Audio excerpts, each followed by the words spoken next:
I had been on the road for 6 hours, a homemade peach pie cooling on the seat beside me, and a wrapped gift for my daughter resting at my feet.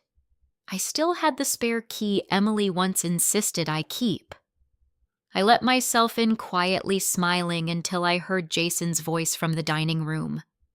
"We need her to sign before Rose starts asking questions." Another woman answered, calm and professional.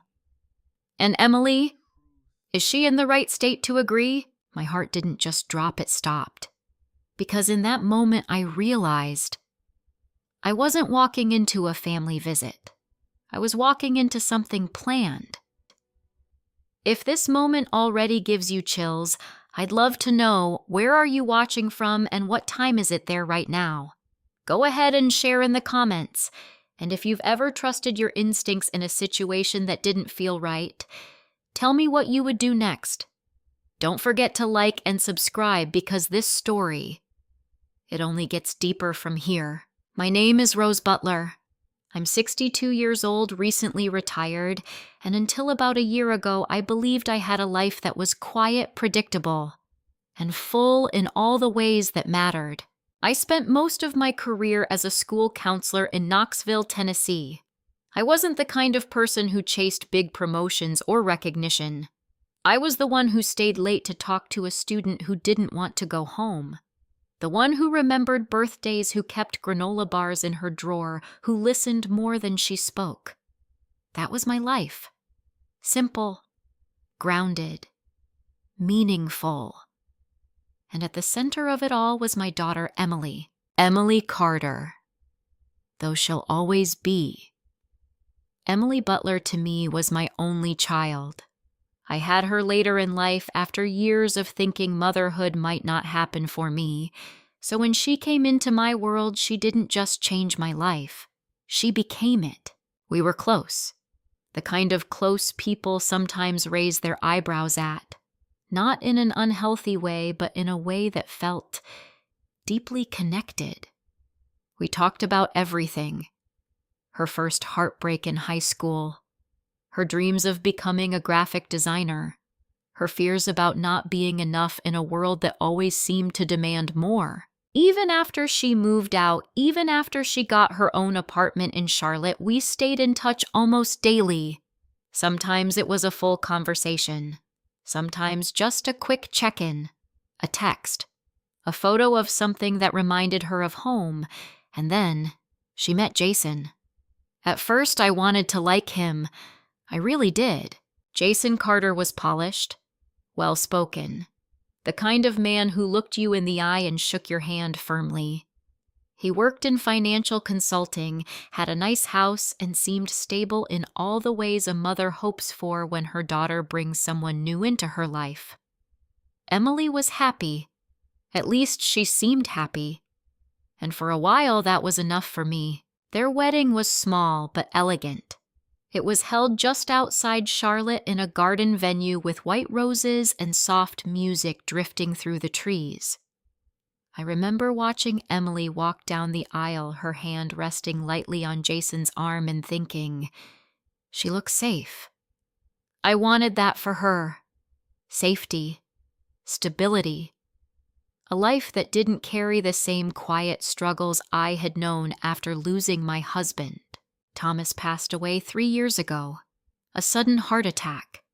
One moment he was there sitting at the kitchen table reading the paper, and the next, everything changed. I don't think you ever truly recover from something like that. You just learn how to live around the absence. Emily was my anchor through that time. She called me every morning for weeks, drove down when she could, sat with me in the quiet when words didn't come. I remember thinking, even in the middle of my grief, I am not alone. But something shifted after she married Jason. At first it was small things. She didn't call as often. Then when she did call, the conversations felt shorter, more distracted, like she was watching the clock or listening for something in the background. "Sorry, Mom. Jason just got home. I'll call you later." "Hey, can I call you tomorrow instead? Tonight's kind of hectic." I miss you too. We'll plan a visit soon. Okay, soon. That word became a kind of promise that never quite arrived. I tried not to read too much into it. People get busy. Marriage changes routines. I told myself that over and over again. I wanted to be the kind of mother who understood, not the kind who clung too tightly. But then the visit stopped completely. The first time she canceled, she said she wasn't feeling well. The second time, Jason had a work trip. The third time, she didn't give a reason at all. Just, I'm sorry, Mom. Can we reschedule? We never did. Months passed like that. Conversations that felt polite instead of warm. Updates that sounded rehearsed. Laughter that didn't quite reach her eyes. Even through the phone, I could hear it. There were moments, small fleeting ones, when I almost asked directly, Emily, is everything okay? But every time she answered before I could even form the question, I'm good, Mom. Really. Just busy. Busy. Another word that slowly started to feel like a wall. Still, she did eventually invite me. About 3 weeks before her birthday, she called out of the blue. Not a quick check-in. A real call. Hey, Mom, she said, her voice softer than usual. You should come visit. Maybe stay the weekend. I remember sitting up straighter in my chair, my heart lifting in a way I hadn't felt in months. Are you sure? I asked. I don't want to intrude. You wouldn't be intruding, she said quickly. I'd like that. There was something in her tone, something I couldn't quite name. Not excitement, not exactly, but need. And that was enough for me. I didn't ask too many questions. I didn't want to overthink it and risk talking myself out of going. I just said yes. I baked her favorite peach pie the night before I left. The same recipe I'd been making since she was a little girl. I wrapped a small gift, nothing extravagant, just a silver bracelet I'd seen weeks earlier and thought of her. And then early the next morning, I got in my car and started driving. 6 hours. 6 hours of open road, shifting skies, and thoughts I couldn't quite settle. At first, I let myself feel hopeful. Maybe this was it. Maybe this visit would bring us back to where we used to be. Maybe all the distance, all the strange tension I couldn't explain, maybe it would melt away once we were in the same room again. I imagined us sitting at her kitchen table laughing over coffee, talking about the baby she mentioned briefly on the phone. Yes, she was pregnant, though even that news had come in a strangely quiet way. I didn't want to make a big deal out of it yet, she had said, but I had made a big deal out of it in my heart. I was going to be a grandmother. That thought alone should have filled the air between us with excitement. But even then, something about it felt muted. As the miles passed, that quiet unease crept back in. I replayed our recent conversations in my head. The pauses, the careful wording, the way she always seemed to check herself before saying too much. And then there was Jason. I realized somewhere around the 4th hour of that drive that I couldn't remember the last time I had spoken to him directly. Not really spoken, just a quick hello in the background, a polite exchange during a holiday call. He had slowly, almost invisibly removed himself from my reach. Or maybe he had removed Emily from it. I shook that thought away as soon as it formed. That's not fair, I told myself. Don't assume the worst. But the truth was, I couldn't ignore the feeling anymore. By the time I pulled into her neighborhood in Charlotte, the sun was high, the air warm, and my chest felt tight in a way I couldn't explain. The house looked exactly like I remembered. Neat, suburban, quiet. But even before I stepped out of the car, something didn't feel right. And I didn't know then, standing there with a pie in one hand and a gift in the other, that within minutes everything I thought I understood about my daughter's life was about to unravel. I remember standing in the driveway longer than I needed to, just sitting there with the engine off my hands, still resting on the steering wheel. Something felt off. At first, I tried to explain it away. Maybe it was just the long drive catching up to me. 6 hours alone with your thoughts can do that make you imagine things that aren't really there. I told myself to breathe, to shake it off, to focus on why I had come, to see my daughter, to hold her, to remind myself that whatever distance had grown between us, it could still be repaired. I stepped out of the car, the late afternoon sun warming my shoulders, and reached into the passenger seat for the pie. It had cooled perfectly, just like Emily used to like it. I smiled faintly at the memory. Then I grabbed the gift from the footwell and walked toward the front door. That's when I noticed the first thing. The curtains. Drawn tight. It wasn't late. Not even close. The sun was still bright, casting long shadows across the quiet suburban street. Emily had always loved natural light. She used to open every curtain in whatever place she lived, letting sunshine flood in like it was something sacred. Seeing them closed, every single one, felt wrong in a way I couldn't quite explain. I paused on the porch and knocked. No answer. I waited a few seconds, then knocked again, a little louder this time. Still nothing, but her car was there. I could see it clearly in the driveway, parked at its usual angle. A small thing maybe, but enough to tell me she was home. "Emily," I called softly, pressing my ear slightly closer to the door. Silence. I glanced down and noticed a small package sitting off to the side near the doorframe. It hadn't been brought in yet. The edges were slightly worn, like it had been there for at least a day or two. That didn't seem like her either. Emily was always careful about things like that.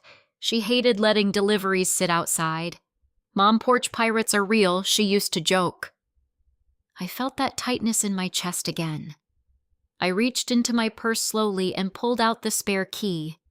She had given it to me herself almost 2 years ago, right after she and Jason bought the house. "In case of emergencies," she had said with a smile. "Or, if you ever just want to come by." I hesitated for only a moment before sliding the key into the lock. The door opened easily. Too easily. "Emily." I called again as I stepped inside. The house was quiet. Not the peaceful kind of quiet, the kind that wraps around you gently. This was different. Heavy. Still. I closed the door behind me and stood there for a second, letting my eyes adjust. Something smelled faintly stale. Not dirty. Not exactly. Just untouched. I set the pie down carefully on the small entry table and took a few steps forward. "Jason." I tried louder this time. Nothing. I walked further in my shoes, soft against the hardwood floor. The living room looked neat, almost too neat. No blankets out of place. No signs of someone relaxing. It felt more like a staged room than a lived-in one. Then just as I reached the edge of the hallway that led toward the dining area, I heard voices. I froze instantly. They were low at first, muffled, like someone speaking from behind a partially closed door, but unmistakable. Jason. I knew his voice. It had that same smooth, controlled tone I had always found slightly too perfect, like every word was chosen carefully before it was spoken. I took a slow step closer, my breath barely moving in my chest. "We don't have much time," he was saying. Another voice responded, a woman's voice. Calm, measured, professional. "I understand that.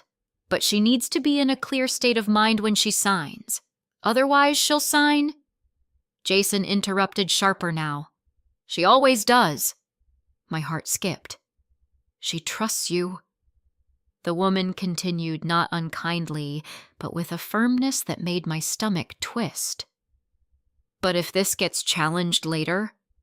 It won't, Jason said quickly, then lower, almost impatient. It won't. If everything is done before Rose starts asking questions. My name. I felt the air leave my lungs. I didn't move. I didn't breathe. I just stood there, every part of me suddenly alert in a way I hadn't felt in years. The woman paused for a moment before speaking again. "And Emily?" she asked. "Is she in the right state to agree to this?" There it was again. That phrase. Right state. I felt a cold chill spread down my spine. Jason exhaled like the question annoyed him. "She's fine," he said. "She's just overwhelmed. Pregnancy stress, you know how it is. That's exactly why we need to handle this now. Before things get complicated. Before things get complicated." My hands began to tremble. I pressed one lightly against the wall to steady myself, my mind racing to catch up with what I was hearing. Pregnancy. Stress. Sign. My name. It didn't make sense. Not fully. Not yet. But something deep inside me, something instinctive, something maternal, was already screaming that this wasn't right. That whatever they were talking about, it wasn't something Emily had chosen freely. I leaned just slightly closer, trying to hear more.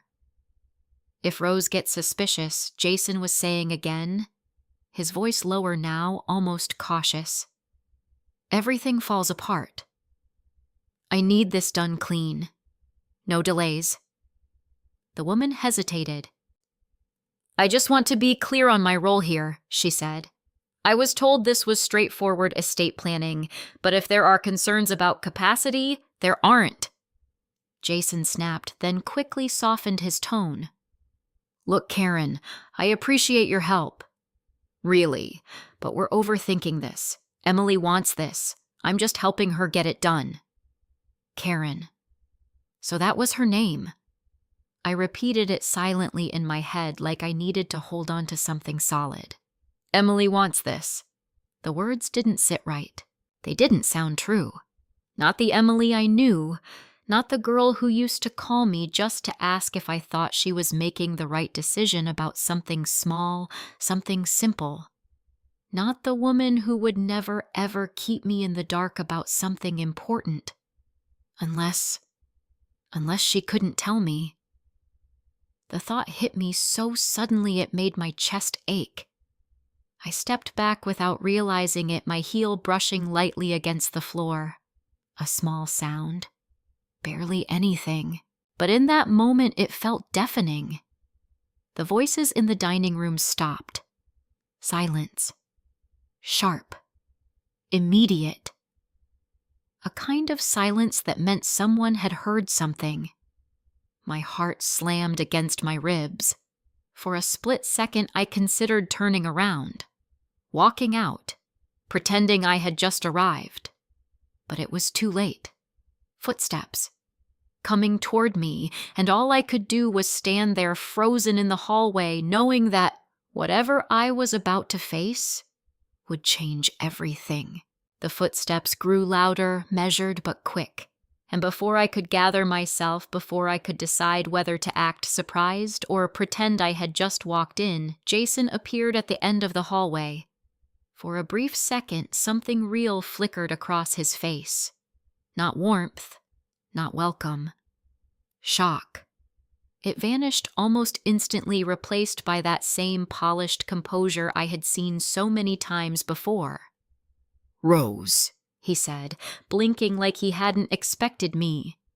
You're early. The word landed wrong. I forced a small smile, clutching my purse strap a little tighter than necessary. 6-hour drive, I said lightly. I figured I'd get here before dinner. Surprise. There was a pause, barely noticeable, but enough. Jason stepped forward, his posture relaxing just enough to appear natural. Yeah, of course.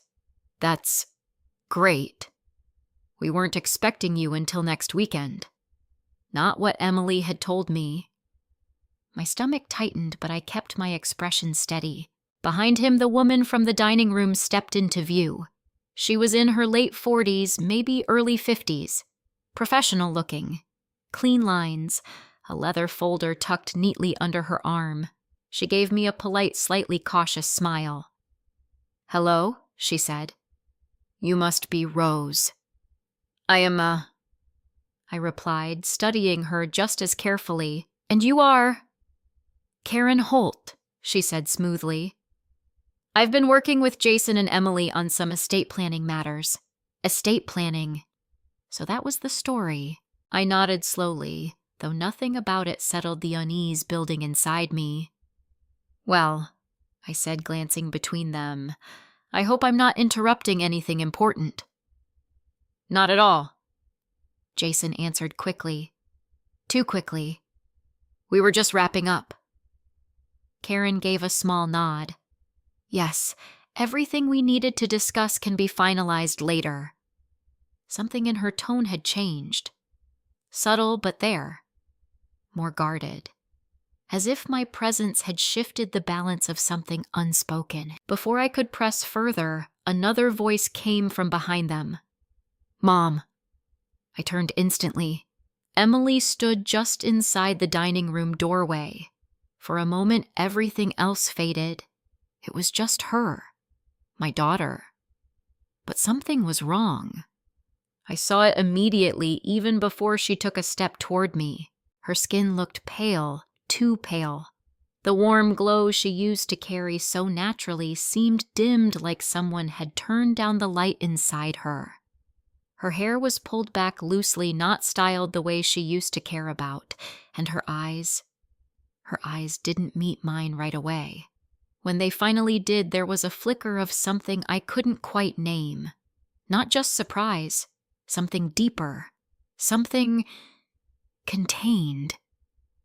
"Emily." I breathed, moving toward her. She crossed the room quickly and wrapped her arms around me. For a second, just one, I felt the familiar weight of her against me, the way she used to hug me when she needed comfort. But then it changed. Her body stiffened slightly. Her arms loosened too soon. She pulled back before I was ready. "I didn't know you were coming today," she said, her voice soft, controlled. I hesitated, searching her face. "I thought you said this weekend."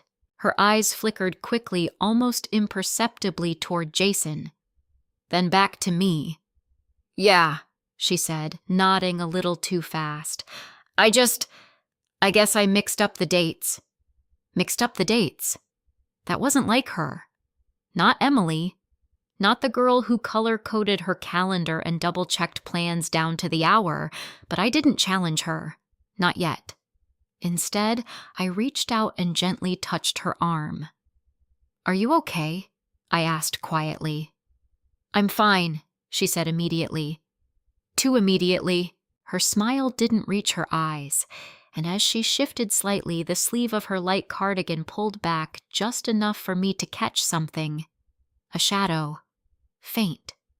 Along her wrist. Not a clear bruise. Not something you could point to and say, "Yes, that's exactly what it is," but enough to make my chest tighten, enough to make something inside me whisper, "Pay attention." I pulled my hand back slowly, forcing myself to stay calm. Jason clapped his hands together, lightly breaking the moment. "Well, he said, his voice upbeat again now that everyone's here. "Why don't we take a break from all this boring paperwork?" He glanced at Karen. "I'll walk you out." "Of course," she said, offering me one last polite smile. "It was nice meeting you, Rose." "You too," I replied, though my eyes lingered on her a second longer. As they moved toward the front door, I watched the way Karen glanced back just once toward Emily. It wasn't obvious, but it wasn't nothing either. Then they were gone. The door closed. And suddenly, the house felt even quieter than before. I turned back to Emily. For a moment, neither of us spoke. Then I smiled gently. I brought your favorite. Her eyes flickered toward the entryway.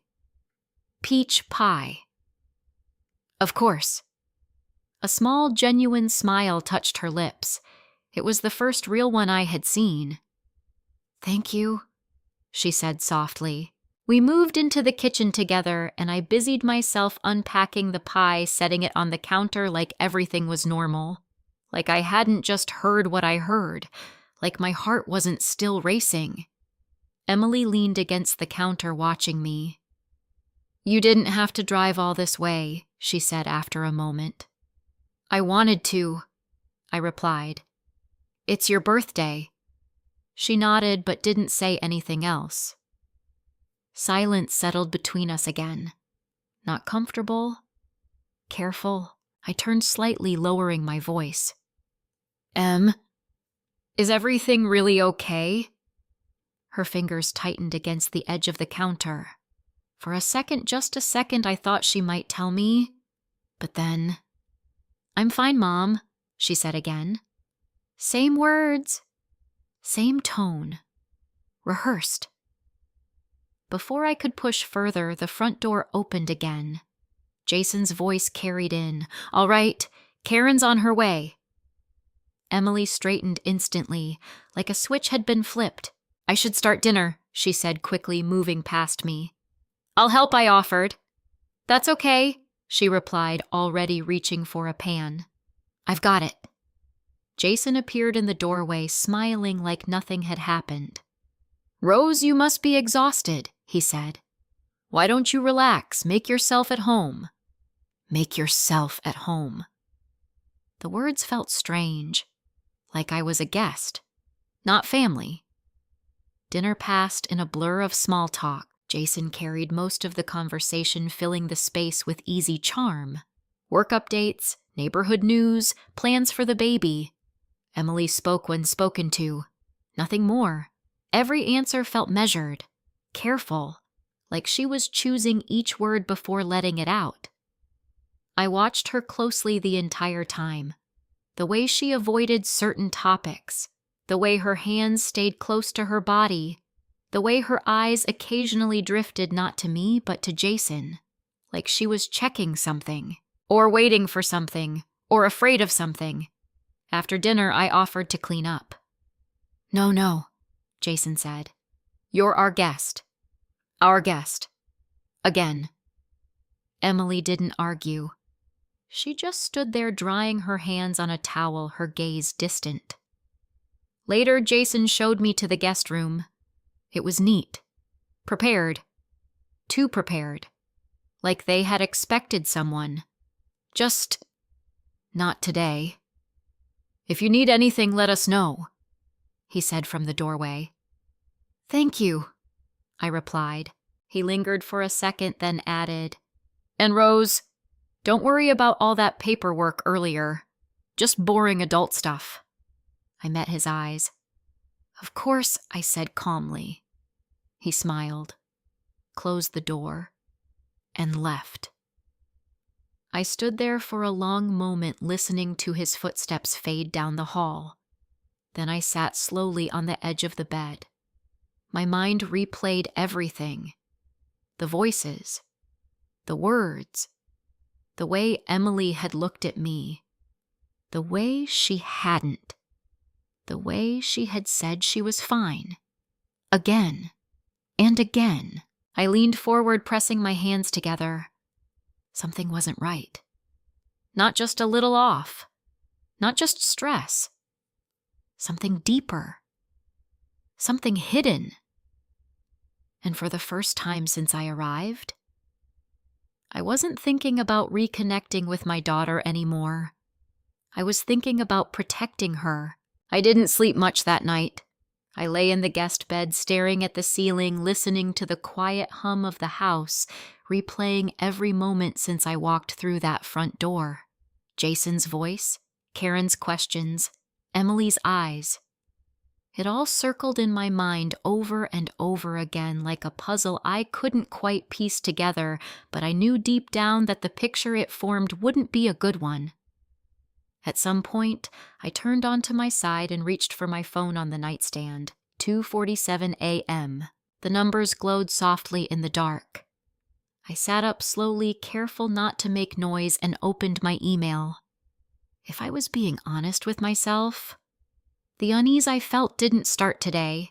It had been building for months. Small things, easy to ignore at the time. But now in the silence of that unfamiliar room, they didn't feel small anymore. They felt connected. I searched my inbox for Jason's name. It didn't take long.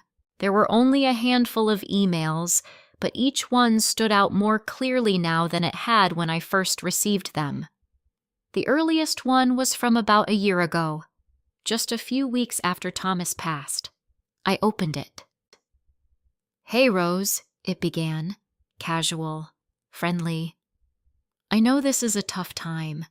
I've been helping Emily organize some financial documents, and I noticed there are a few things that might need updating on your end too, beneficiaries, account access, that kind of thing. Nothing urgent, just routine cleanup. Happy to walk you through it anytime." Routine cleanup. I remembered reading that email at the time. I had been sitting at the kitchen table, still surrounded by condolence cards and unopened mail, barely able to focus on anything longer than a few minutes. I hadn't thought twice about it. Jason was good with finances. That was his field. It made sense that he would notice things I didn't. And I trusted Emily. So I trusted him. There were follow-ups. Just checking in. "Did you have a chance to look at those forms? No rush, but it's better to have everything updated sooner rather than later. I can handle most of it for you if that's easier." Helpful, patient, supportive. That's how it had seemed.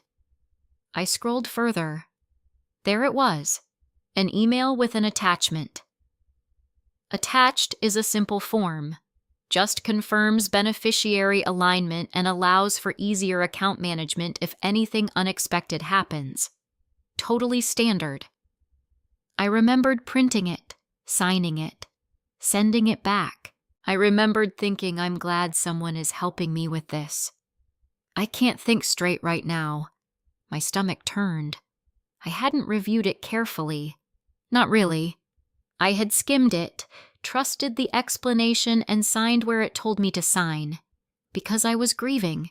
Because I didn't want to deal with paperwork. Because I believed the people closest to me wouldn't take advantage of that. I closed my eyes for a moment, pressing my fingers lightly against my temples. What exactly had I signed? I opened my banking app next. Everything looked normal. Balances where they should be. Transactions that made sense. No obvious red flags. But that didn't mean anything. If Jason was planning something, if he had been planning something, he wouldn't make it obvious. I needed more than just surface-level reassurance. I went back to my email and searched for keywords. Beneficiary, authorization, trust. A few more documents came up. Some I remembered, some I didn't. That alone was enough to make my chest tighten. How many things had I signed in that fog of grief? How many times had I let someone else handle it because I didn't have the energy to question it? I leaned back against the headboard, staring at the screen. Think, Rose. Don't panic. Just think. Jason worked in financial consulting. He understood systems, processes, loopholes. If he wanted to position himself subtly legally around certain assets, he would know exactly how to do it. Not by stealing outright, but by creating access, control, influence. And if Emily was involved, I stopped that thought before it could fully form. No. Something about today told me she wasn't. Or at least, not willingly. I remembered the way she had looked at me, that flicker of something behind her eyes, that hesitation, that tension in her voice. That wasn't someone confidently participating in a plan. That was someone navigating something. Carefully. Quietly. maybe even fearfully. I exhaled slowly and swung my legs off the bed. I couldn't just sit here. I needed to see more. Carefully, I stood and moved toward the door, opening it just enough to peek into the hallway. Dark. Silent. I stepped out, closing the door behind me with the softest click. The house felt different at night. Still, but not peaceful. Like it was holding something. I made my way down the hallway past the closed door to Emily and Jason's bedroom. No sound from inside. I continued toward the bathroom. That's where I had seen it earlier. The medication. I slipped inside and turned on the light briefly, just enough to see. The bottle was still there, tucked near the back of the cabinet. I picked it up. Emily Carter. The name was clear. The dosage? Higher than I expected. Not something you'd prescribe lightly. Not for mild stress. I turned it over in my hands. Prescribed just a few weeks ago. My mind immediately went to the ER papers I had glimpsed earlier. I opened the drawer again, more carefully this time. There. Folded beneath a stack of towels. I pulled them out slowly and unfolded them under the dim bathroom light. Patient Emily Carter. Reason for visit: fall dehydration, elevated stress response. Recommendations: follow-up care, rest monitoring. Fall. The words sat there simple and vague. No details, no explanation. Just fall. I stared at it, trying to imagine the scenario. Why hadn't she told me Emily had never been the type to hide things like that from me? Even small injuries, she would mention them in passing. Mom. I slipped on the stairs today. I'm okay, but it scared me. That was who she was. Open, honest, connected. This silence? It wasn't her. I folded the papers back carefully and returned them to the drawer exactly as I had found them. Then I stood there for a moment, my hand resting on the edge of the sink. The pieces were starting to come together. Not fully, but enough. Jason had been involved in my financial paperwork during my most vulnerable time. There were documents I hadn't fully understood. Emily was on high-dose anxiety medication. There had been an ER visit she never mentioned. She was distant, controlled, careful. And tonight, she had looked at me like she wanted to say something but couldn't. I turned off the light and stepped back into the hallway. The darkness felt heavier now. Not because I couldn't see, but because I was starting to understand. This wasn't just about paperwork. This wasn't just about money. Something was wrong in this house. Something deeper. Something that had been building long before I arrived. I walked back to the guest room slowly, each step more certain than the last. By the time I closed the door behind me, one thought had settled firmly in my mind. I may have come here hoping to reconnect with my daughter, but now I was here to find out the truth. No matter how uncomfortable it was, no matter what it meant about the people I thought I knew, because whatever was happening to Emily, she wasn't going to face it alone. Not anymore. Morning came too quickly. I must have drifted off for an hour or two at most, because when I opened my eyes, the light coming through the thin line between the curtains felt harsh, like it didn't belong in the same house I had walked into the night before. For a moment I lay still, letting the quiet settle around me. Then it all came rushing back. Jason's voice, Karen's questions, Emily's face, the documents, the medication, the fall. My chest tightened again, but this time there was something else layered beneath it. Clarity. I wasn't confused anymore. I wasn't overthinking. Something was wrong, and I needed to move carefully. I sat up, smoothed my hair with my fingers, and forced myself into a steady rhythm. Get dressed. Breathe. Stay calm. Don't alert Jason. Don't push Emily too hard. Just watch. Listen. Wait for the right moment. When I stepped into the hallway, the house already felt different from the night before. There was movement now, the faint clink of dishes, the low hum of a coffee machine. I followed the sound into the kitchen. Emily stood at the counter, her back to me, pouring coffee into a mug. For a second, I just watched her.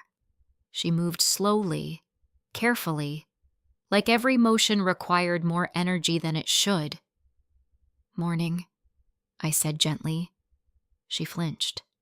It was subtle, but I saw it. Then she turned quickly, forcing a small smile. "Morning, Mom." I walked in, trying to keep my expression light. "You're up early." "Couldn't sleep," she said, setting the mug down a little too quickly. A drop of coffee spilled over the edge and onto the counter. She grabbed a towel, immediately wiping it away like it mattered more than it should. I stepped closer. "Long night?" I asked. She nodded. "Something like that."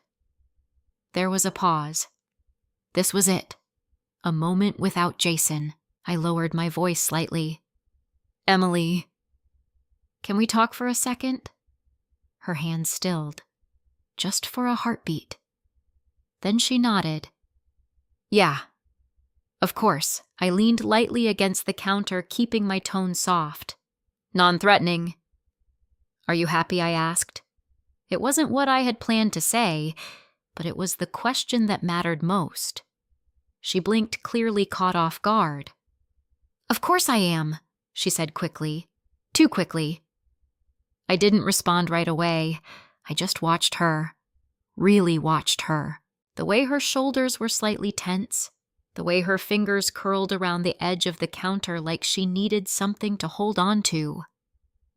"You can tell me if you're not," I said quietly. "You know that, right?" Her eyes flickered to mine. And for a second, just one, I saw it. Fear. Not loud. Not obvious. But there. Before she could answer, footsteps sounded behind us. Emily straightened instantly. The moment disappeared. Jason walked into the kitchen already dressed, his expression bright and easy. "Good morning," he said, like everything was perfectly normal. "Morning," I replied, matching his tone. He walked over to Emily, placing a hand lightly on her back. Not forceful, not aggressive, but deliberate. "How'd you sleep?" he asked her. "Fine," she said, her voice smoother now. "Controlled." Jason nodded, satisfied, then turned to me. "Coffee," he offered. "Yes, thank you," I said. He poured it for me, handing it over with a polite smile. I took it, forcing myself to meet his eyes evenly. "Thanks." Everything about him was composed. Too composed. Like last night hadn't happened. Like I hadn't heard anything. Like there was nothing to hide. And yet, I could feel it. Just beneath the surface.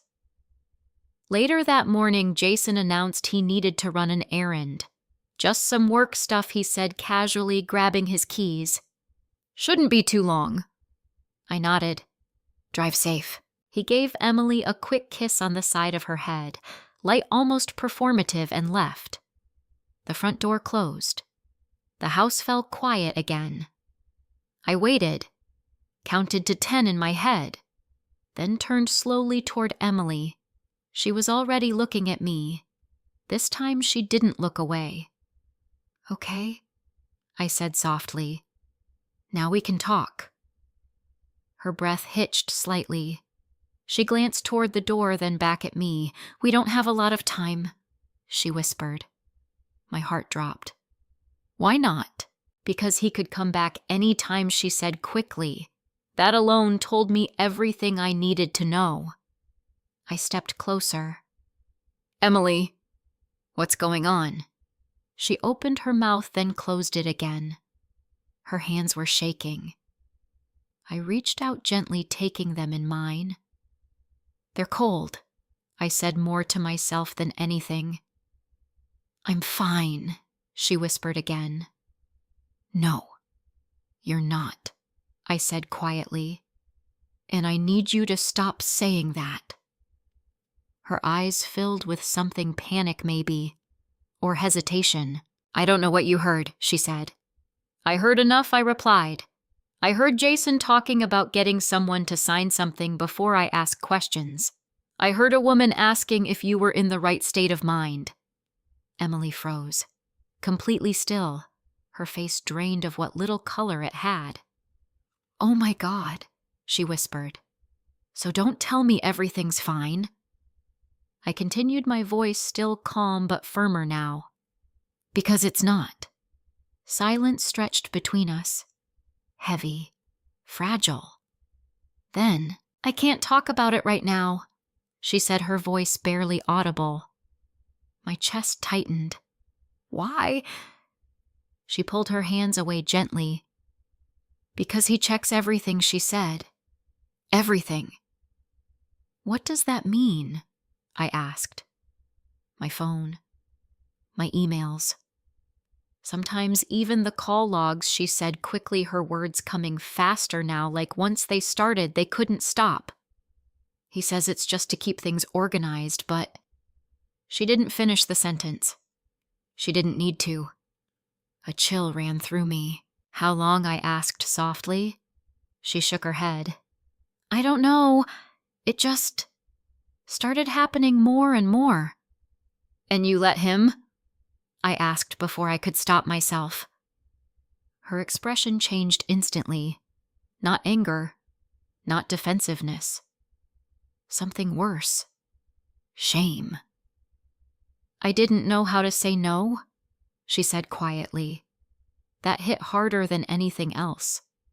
Before I could respond, she turned away, suddenly moving toward the sink.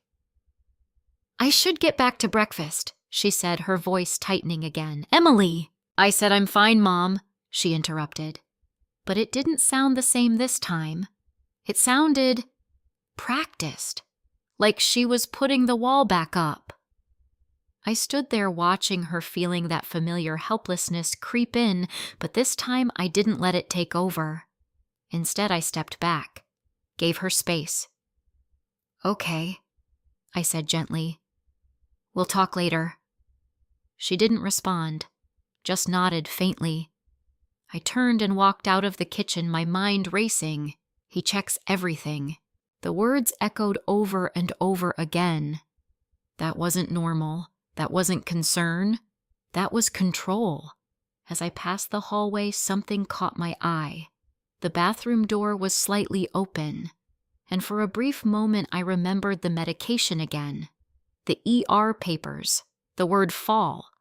I slowed my steps, turned, and walked toward it. I wasn't just a concerned mother anymore. I was starting to see the pattern. And patterns, they don't lie. I didn't go straight into the bathroom. Instead, I paused in the hallway, my hand resting lightly against the wall, grounding myself before I did anything else. This wasn't just curiosity anymore. This was something deeper. If I moved too fast, if I made the wrong step, I could make things worse for Emily. I could alert Jason. I could shut down whatever small opening she had just given me. So I turned away. Not because I didn't want answers, but because I needed to be smart about how I got them. I walked slowly into the living room, sat down on the edge of the couch, and took a steady breath. Think Rose. You don't confront. You prepare. That was something I had learned years ago, not just as a counselor, but as a mother. When someone is scared, really scared, you don't force the truth out of them. You create a space where it can come out safely, and right now, Emily didn't feel safe. Not fully. Not yet. I reached for my phone. There was only one person I trusted to help me think this through without overreacting. Margaret Collins, Maggie. We had been friends for over 30 years. She had been a family attorney before retiring, and if there was anyone who could see through legal gray areas, manipulation, or hidden intent, it was her. I stepped quietly onto the back patio, closing the sliding door behind me before dialing her number. She picked up on the second ring. "Well, if it isn't Rose Butler calling before noon," she said lightly. "Should I be concerned?" I let out a breath I hadn't realized I was holding. "Maggie," I said, my voice lower than usual, "I need your help." That was all it took. Her tone shifted immediately. "What's going on?" I glanced over my shoulder, making sure the door was fully closed. "I'm at Emily's," I said. "I drove down yesterday." "Okay." And I overheard something. I continued. "Jason was talking to a woman, said something about needing someone to sign documents before I start asking questions. They mentioned Emily's state of mind." There was a pause on the line. A long one. "Maggie," I asked. "I'm here," she said slowly. "And I don't like the sound of that." "Neither do I. Did you hear anything specific about the documents?" she asked. "Not clearly," I admitted, "but they mentioned estate planning. And Maggie, he's been involved in my financial paperwork before. After Thomas died." Another pause. This one heavier. "Did you sign anything during that time?" she asked carefully. "Yes," I said. "At least, I think I did." Forms he sent. Said they were routine. "Do you have copies?" "In my email," I replied. "I looked at some of them last night. I didn't review them properly at the time." "That's not your fault," Maggie said firmly. "Grief makes people vulnerable. It's exactly when these kinds of things happen." My throat tightened slightly. I should have been more careful. "Rose," she interrupted gently, "this is not about what you should have done. It's about what's happening now." She was right. Always had a way of cutting straight to the point. "Emily's not okay," I said quietly. "She won't say it outright, but—" He checks her phone, her emails. "She's on medication. There was an ER visit she never told me about." "Has he isolated her?" Maggie asked. "Yes," I said without hesitation. "From me, at least. Any signs of physical harm?" I hesitated. I saw something on her wrist. Not obvious, but enough to make me uneasy. Maggie exhaled slowly. "All right," she said. "Here's what you're going to do." I straightened slightly. "Listen carefully," she continued. "You do not confront Jason. Not yet. Not without understanding exactly what he's trying to do." "I won't," I said. "Second, you gather information. Quietly. Anything you can find. Documents, emails, notes. Take pictures if you have to." I nodded even though she couldn't see me. "Third, send me copies of anything related to your finances that he's been involved in. I'll review them." "Okay. And Rose," she added, her tone softening just slightly, "you need to be very careful. If he's controlling her the way you're describing, he's not going to react well if he feels threatened." A chill ran through me. "I understand." "Good," she said. "Call me if anything escalates. And Rose." "Yes. You did the right thing coming there. For the first time since yesterday, I felt something shift inside me. Not relief, but reassurance." "Thank you," I said quietly. I ended the call and stood there for a moment, staring out at the quiet backyard. The world outside looked normal, peaceful, but inside that house, nothing was normal. I slipped my phone back into my pocket and went back inside. Emily was still in the kitchen, moving slowly between the stove and the counter. I didn't interrupt her. Instead, I moved casually toward the dining area. The table was still set from the night before, but something caught my eye. A leather folder left partially open on one of the chairs. My heart rate picked up. Carefully, I walked over and glanced inside. Documents. Printed. Legal formatting. I slid one page out just enough to read the header. Trust Amendment Draft. My stomach dropped. I didn't read everything. I couldn't knock quickly enough, not without risking being caught. But I saw enough. Names. Emily's, Jason's, and then mine. I felt a surge of cold clarity. This wasn't hypothetical. This wasn't harmless planning. This was real, structured, intentional. I slipped the page back exactly where I found it and moved away, forcing myself to stay calm. Don't react. Not yet. As I turned, I noticed something else. The printer tray. There were a few loose pages sitting there. I stepped closer, pretending to examine the bookshelf nearby, then reached out and lifted the top sheet slightly. More legal text. But this time one line stood out. Memon. In the event that Emily Carter is deemed medically or psychologically unable to manage financial decisions, I froze. Unable. Who decides that? How and why was that even in the document? A cold realization settled in. If Emily could be labeled as unable, someone else could step in, control things, decide things, possibly Jason. My hands trembled slightly as I set the page back down. This wasn't just about money. This was about control. Legal control. The kind that looks legitimate on paper. The kind that's very hard to undo once it's in place. I stepped back slowly, my mind racing.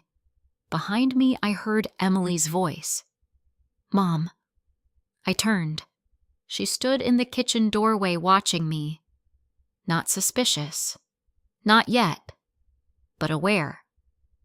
I was just looking for a place to sit, I said casually. She nodded slowly. There's coffee in the living room if you want more. Thank you, I said. As I walked past her, I caught her eye again. And this time, there was something new there. Not just fear, not just tension, hope. Small, fragile, but real. Like she knew I had seen something. Like she was waiting for me to understand. And I did. More than she probably realized. I walked into the living room and sat down again, my hands resting in my lap. Everything Maggie said echoed in my mind. Don't confront, gather information. Stay careful. But one thought rose above all the others. Jason wasn't just manipulating paperwork. He was building a system, one that could trap Emily legally, financially, completely. And if I didn't move carefully, he might succeed. I looked down at my hands, steadying them. This wasn't about suspicion anymore. This was about proof, and I was going to find it, no matter how deep I had to dig. The rest of the morning moved in careful, quiet rhythms. Emily stayed in the kitchen, focusing on small tasks that didn't seem to require much thought, washing already clean dishes, wiping the same spot on the counter more than once, rearranging things that didn't need rearranging. It was the kind of busyness that wasn't about getting things done. It was about staying occupied, about not having to think, about not having to talk. I didn't push her. Shh. Maggie's voice stayed steady in my mind.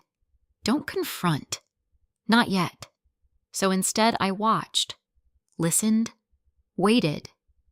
Around noon, Emily mentioned she needed to lie down. Just a little tired, she said, her hand resting instinctively over her stomach. Of course, I replied gently. Get some rest. She hesitated for a second, like she wanted to say something more. Then she nodded and disappeared down the hallway. I waited until I heard the soft click of her bedroom door. The house went still again.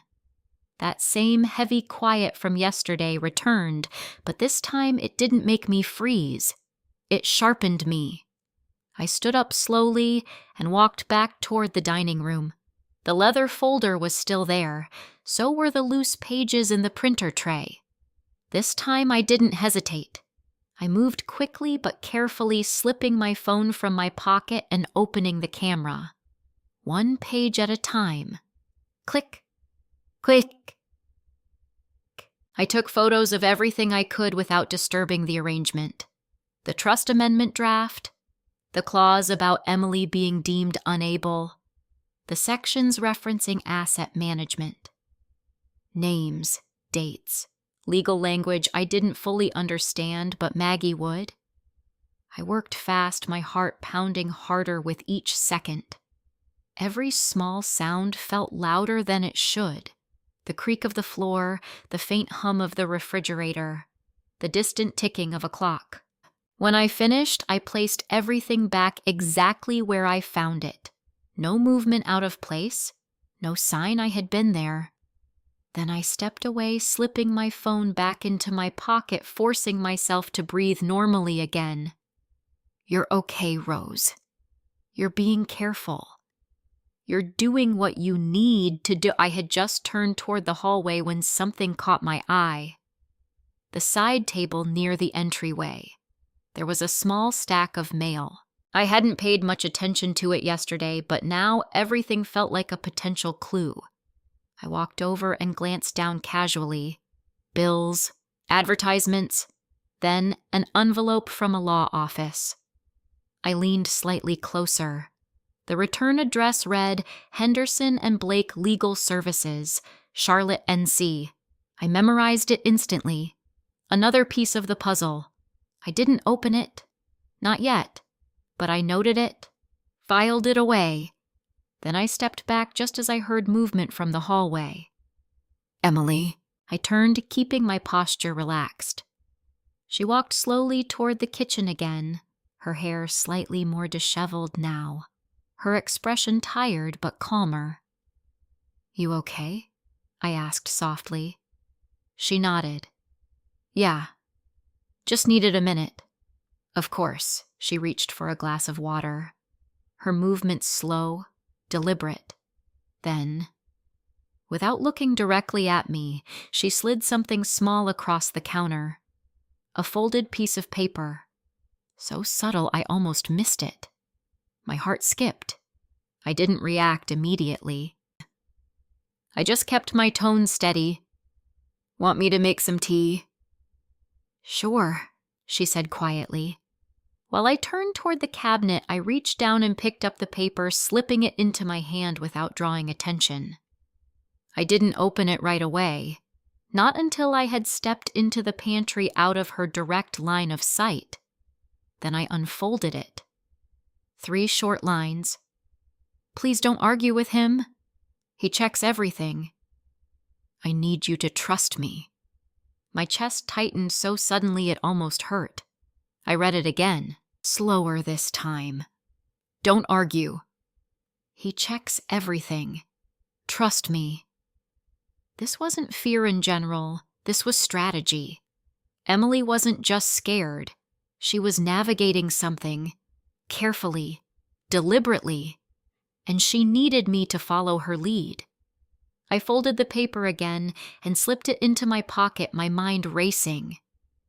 When I stepped back into the kitchen, she didn't look at me, but I saw it.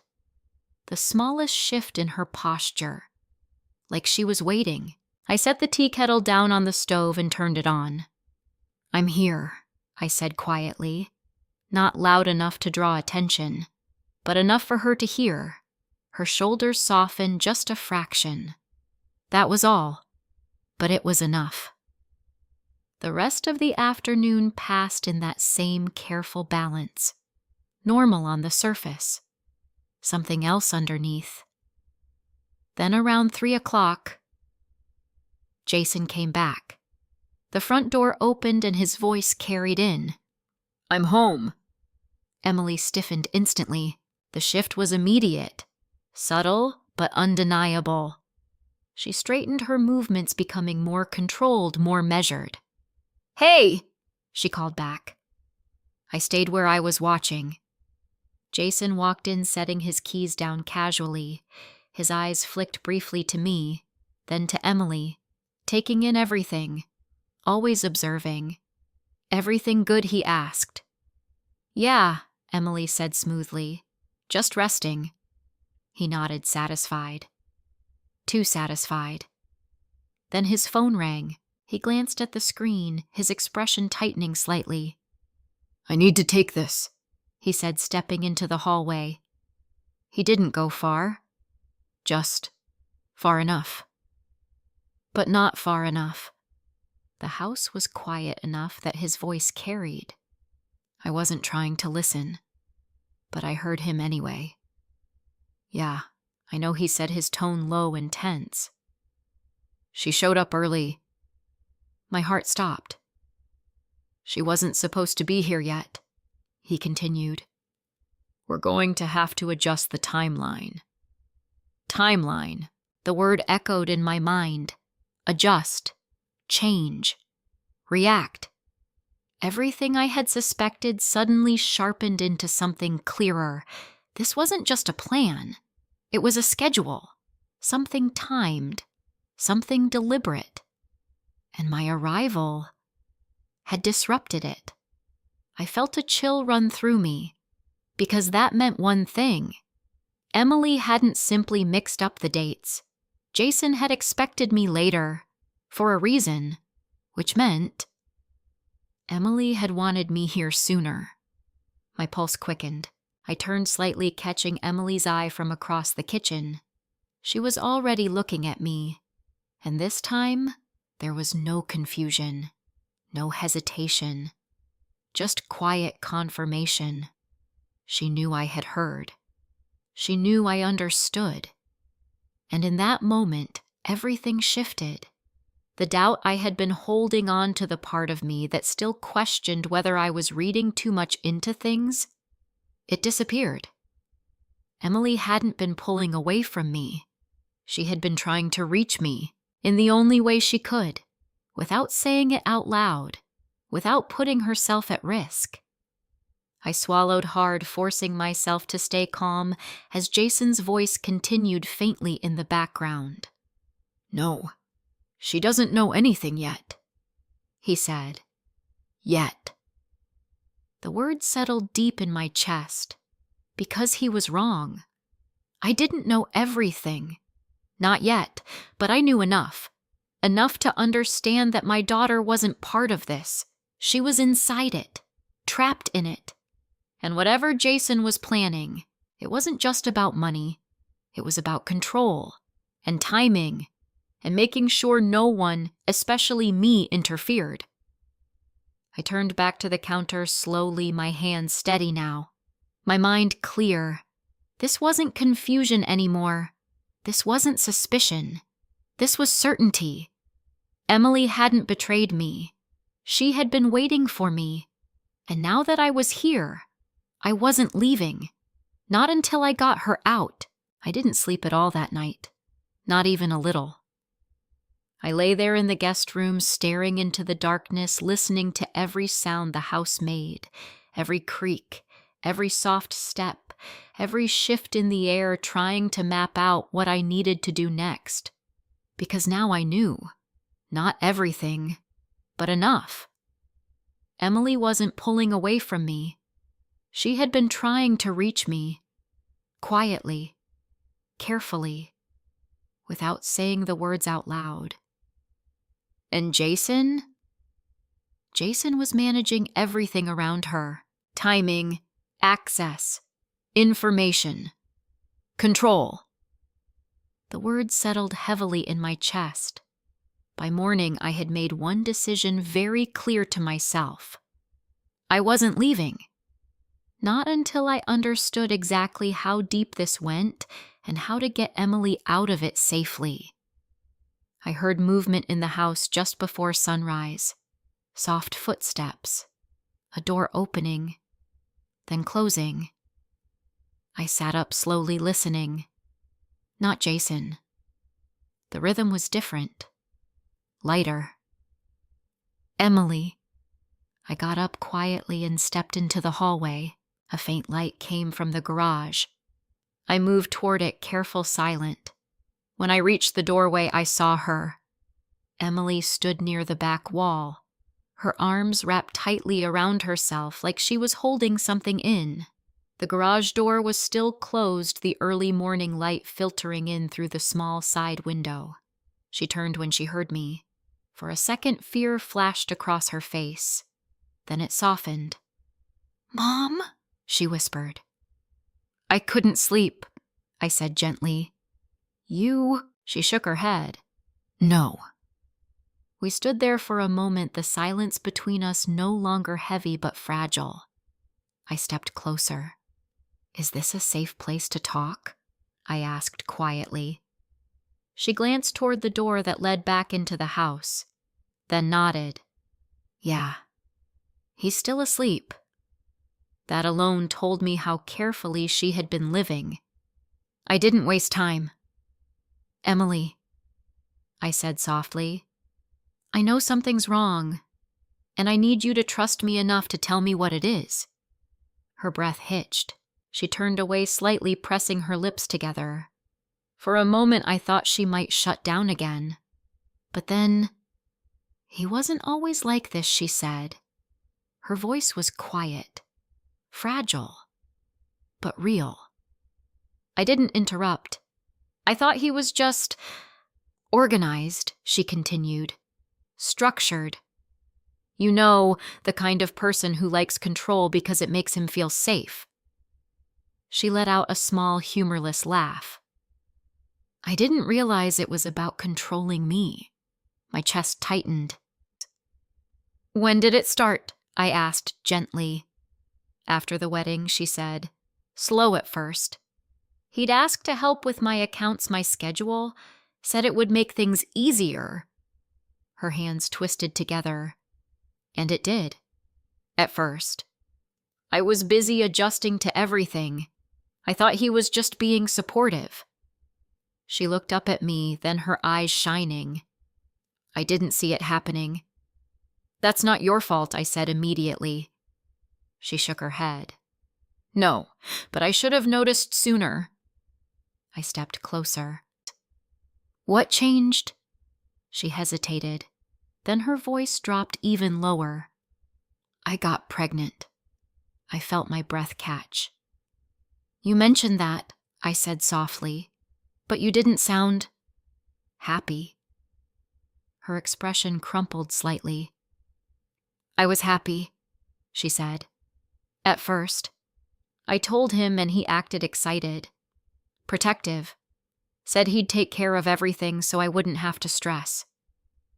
Her voice trembled, and then I started having complications. My heart sank. "What kind of complications?" "Nothing life-threatening," she said quickly, "but enough that the doctor told me to rest more, monitor my stress. Take it easy." She swallowed hard. And Jason took that as permission. Permission for what I asked. To take over everything she said. Her words came faster now, like a dam had broken. He started scheduling all my appointments, talking to doctors without me in the room sometimes, managing my medications, even checking what I ate. I felt anger rise in my chest, but I kept my voice calm. "That's not normal, Emily. I know that now," she said quietly. "But back then, I thought he was just worried." She looked down at her hands, and then it got worse. How I asked. She hesitated again. "Then he started recording me." I froze. "What?" Whenever I had a panic attack, she said, her voice barely above a whisper. Or when I got overwhelmed, he'd pull out his phone and just record. My stomach turned. "Why would he do that? So he could track my progress?" she said, her tone bitter. "That's what he told me." She looked up at me again. But then one night, he showed me the videos. A cold chill spread through me. What did he say? Her voice broke slightly. He said if I ever tried to leave, he could use them to prove I wasn't stable. That no court would trust me with a baby if I couldn't even control myself. My hands clenched at my sides. That's manipulation, I said firmly. That's abuse. Tears slipped down her cheeks. I know, she whispered, but at the time, I was scared. I didn't know what he could actually do, and I didn't want to risk losing my child. I stepped forward and pulled her into my arms. This time she didn't pull away. She held on. Tightly. I'm so sorry, I murmured. You shouldn't have had to go through that alone. I didn't know how to tell you, she said into my shoulder. He checks everything. My messages, my calls. I couldn't risk it. You don't have to do this alone anymore, I said gently. I'm here now. She nodded against me, her grip tightening. After a moment, she pulled back slightly. There's more, she said. I braced myself. He's been pushing me to sign documents, she continued.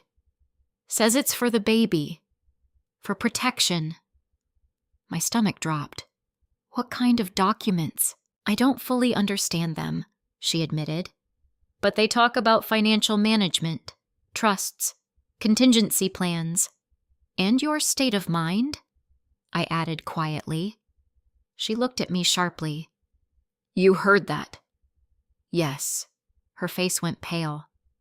He's trying to build a case, she said. A legal one.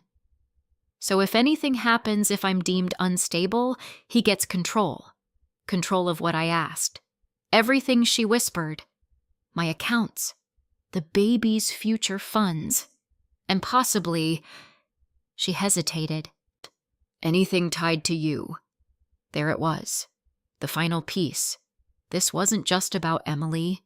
It never had been. It was about positioning himself around both of us. Using her vulnerability. Using my grief.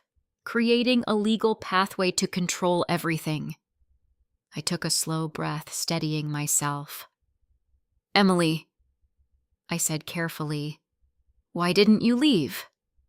She closed her eyes. Because I didn't know how, she said, and because every time I thought about it, I heard his voice in my head telling me I'd lose everything. You won't, I said firmly, not if we do this the right way. She looked at me, searching my face. You really think we can get out of this? I held her gaze. Yes. Not just hope. Not just reassurance. Certainty. Because now I understood the full picture. And more importantly, so did she. And that meant something had changed. She wasn't alone anymore. And Jason? He didn't know yet. But he was about to lose control. We didn't go back inside right away. Emily leaned against the cool wall of the garage, her breathing still uneven, like everything she had just said had taken something out of her. I stood beside her, close enough that she could feel I was there but not crowding her. For a moment, neither of us spoke. Then she wiped her eyes quickly and straightened. He's going to wake up soon, she said, her voice steadier now. We can't act different. I nodded. We won't, I replied. We're going to do exactly what you asked me to do. She looked at me uncertain. Which is trust you, I said. Something shifted in her expression. Relief, maybe? Or the first flicker of confidence. Okay, she whispered. I took a slow breath. Then tell me what you need. She hesitated only briefly this time. There's a meeting, she said. In 2 days. With Karen, I asked. She nodded. And an actual attorney. Someone Jason picked. My jaw tightened slightly. Do you know what it's for to finalize everything she said? He's been pushing for it all week. He wanted it done before. She stopped herself. Before I got here, I finished. She nodded again. Then we have 2 days, I said, to do what she asked. To understand everything he's trying to put in place, I replied, and to make sure it doesn't go through. She looked down at her hands. If we move too fast, he'll know, she said. He'll destroy anything we could use against him. She's right, I added. We need proof, not just suspicion. Emily swallowed. I've saved some things, she said quietly. I turned toward her. What kind of things? Emails. Drafts he left open. Some of the documents Karen sent, she said. I didn't know what they meant at first, but I kept them. My heart lifted just slightly. That's good, I said. That's very good. Very. But it's not enough, she added quickly. Not if he denies everything. I nodded. She's right, I said again, more to myself this time. We need a clear pattern, something that shows intent. Emily looked at me carefully. What are you thinking? I hesitated for only a moment. Documentation, I said, everything we can safely gather. Her expression tightened slightly.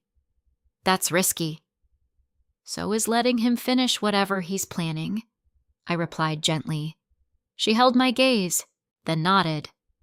Okay. We went back inside together, the shift between us subtle but real.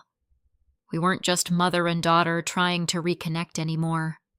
We were working together, carefully, quietly, and for the first time since I arrived, I felt like we were moving forward. The rest of the day passed in a kind of controlled normalcy. Jason came downstairs around 8, cheerful as ever, asking about breakfast, making casual conversation like nothing had changed. And in a way, nothing had. Not from his perspective. He still believed he was in control, that Emily was contained, that I was unaware, that illusion was our advantage. So we played along. I smiled when I needed to, laughed at the right moments, asked harmless questions, watched. Always watched. Later that afternoon, when Jason stepped out to take another call, Emily moved quickly. Come here, she whispered, leading me into the spare bedroom, one she said they rarely used. She closed the door quietly behind us and reached under the bed. From beneath a storage box, she pulled out a slim laptop. My old one, she said. He doesn't know I still have it. She opened it, her fingers moving faster now, more confident. A series of folders appeared on the screen. Everything I could save, she said. Emails, PDFs, screenshots, even a few audio recordings. I felt my chest tighten as I looked at it. You've been documenting this for a while, I said softly. I didn't know what else to do, she replied. I couldn't tell anyone, but I couldn't just let it happen either. You did the right thing, I said firmly. We went through the files together, carefully, quietly. There were email chains between Jason and Karen, some formal, others less so.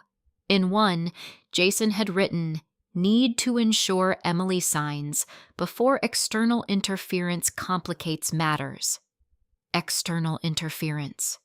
That was me. Another document showed a revised clause, one that strengthened the language around Emily's capacity and broadened the authority of a secondary decision-maker. Jason. My stomach turned. This is worse than I thought, I murmured. Emily nodded. I didn't understand all of it, she said, but I knew it didn't feel right. You were right, I said. We worked quickly copying files onto a secure drive Emily had hidden, then sending encrypted versions to a new email account Maggie had helped me set up earlier that day. Every step felt like walking a tightrope. One mistake and everything could collapse. But Emily didn't hesitate. Not anymore. Fear was still there.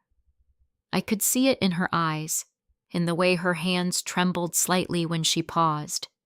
But something else had taken root alongside it. Determination. She wasn't just surviving anymore. She was fighting back. At one point she paused and looked at me. "What if he finds out?" she asked. I met her gaze. "Then we deal with it," I said calmly. "But we don't stop now." She nodded slowly. We finished just as we heard Jason's footsteps in the hallway. Emily closed the laptop quickly, sliding it back under the bed. By the time the door opened, we were sitting on opposite sides of the room like we had just been talking. "Everything okay in here?" Jason asked, leaning casually against the doorframe. "Just catching up," I said with a smile. He studied us for a second. Not long, but long enough to remind me he was always observing. "Good," he said finally. "Dinner in about an hour." He stepped away. The door remained open. Emily let out a slow breath. "That was close," she whispered. I nodded, but inside, I felt something else. Not fear. Not anymore. Focus. Because now we had something real. Evidence. Not just feelings. Not just instincts. Proof of intention. Proof of manipulation. Proof that what Jason was building wasn't protection. It was control. And in 2 days, he was planning to make it official. I looked at Emily. "We're not going to let that happen," I said quietly. She held my gaze. And this time, there was no hesitation. "No," she said. "We're not." By the next morning, something had changed. Not on the surface. Jason still moved through the house like he always did, confident, controlled, composed. Emily still answered his questions with careful calm. I still played the role of the polite, slightly concerned mother who didn't quite understand what was going on.